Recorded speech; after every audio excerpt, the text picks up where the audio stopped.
अस्सलाम वालेकुम। RT care के प्लेटफॉर्म से मैं हूँ रीमा खान और मैं हूँ डॉक्टर सैयद तारक शहाब। आपको मालूम है कि कोरोना वायरस पूरी दुनिया में तबाही मचा रहा है, लेकिन इस वक्त इसकी तबाही का ज़्यादातर शिकार जो हैं वो अमेरिका के शहरी हो रहे हैं। चूँकि ये वायरस जो है वो लंग को सबसे ज़्यादा इफ़ेक्ट करता है, जिसकी वजह से बहुत सारी अमवात भी हो रही हैं। इस हवाले से हमने वहाँ के जो लंग स्पेशलिस्ट हैं डॉक्टर राशिद नैयर, उनसे रजू किया और उन्होंने क्या कहा ये तो हम आपको दिखाएंगे उनकी इस वीडियो के अंदर। मगर मैं चाहूँगी कि पहले डॉक्टर राशिद नैयर के बारे में तारिक आपको कुछ बताएं।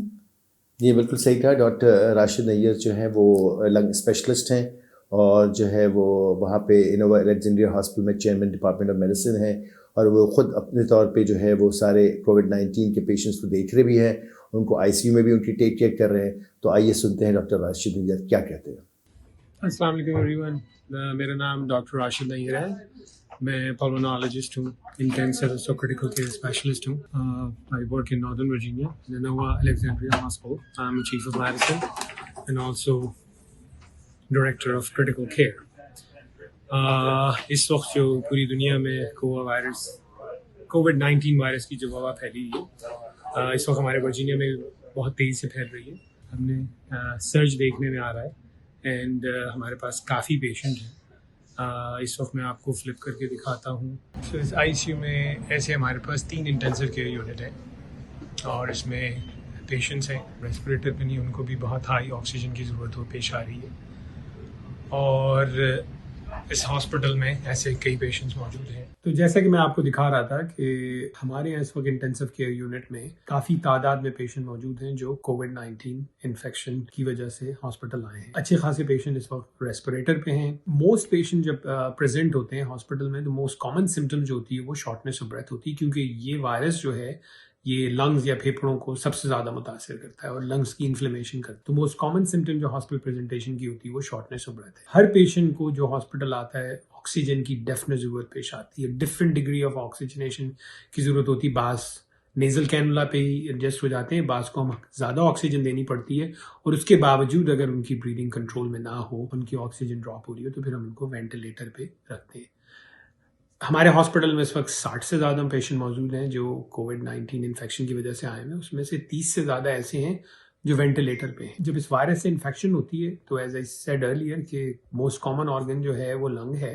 इसके अलावा ये हार्ट को भी इफेक्ट करता है, कार्डियक एरिथमिया भी हो सकता है, हार्ट की वीकनेस भी हो सकती है, ये गुर्दों को भी और किडनीज को भी इफेक्ट करता है। हमारे पास पेशेंट्स एक्यूट किडनी फेलियर की वजह से भी आते हैं और पास patient diarrhoeal illness gastrointestinal symptoms की वजह से भी प्रेजेंट होते हैं। तो कॉमन ट्रीटमेंट हम यूज़ कर रहे हैं वो हाइड्रोक्सीक्लोरोक्विन है, वो जो आपने बहुत सारे प्रोग्राम्स में देखी होगी कि बहुत सारे डॉक्टर्स कह रहे हैं which is the most common treatment. Hydroxychloroquine के साथ हम एक और एंटीबायोटिक यूज़ करते हैं एजिथ्रोमाइसिन। दोनों एंटीबायोटिक्स का जो एक साइड इफेक्ट है वो ये है कि ये हार्ट में एरिथमिया कर सकते, क्यूटी प्रोलॉन्गेशन जिसे हम कहते हैं। तो हम जब भी पेशेंट पे दवा शुरू करते हैं तो हम वेरी क्लोजली मॉनिटर करते हैं। अगर इस किस्म का कोई साइड इफेक्ट नजर आए तो हम यूजुअली एजिथ्रोमाइसिन बंद कर देते हैं, हाइड्रोक्सीक्लोरोक्विन कंटिन्यू कर। इसके अलावा एक एंटी रेट्रोवायरल एक और दवा है रेमडेसिविर, वो भी यूज की हमने चंद पेशेंट पे। इसके अलावा एक दवा एंटी इंटरल्यूकिन 6 है टॉक्सिजुमाब, वो भी हम यूज करते हैं। कोई एक दवा ऐसी नहीं है जो मैजिक पिल है जिसकी वजह से आप कहें कि इस दवा से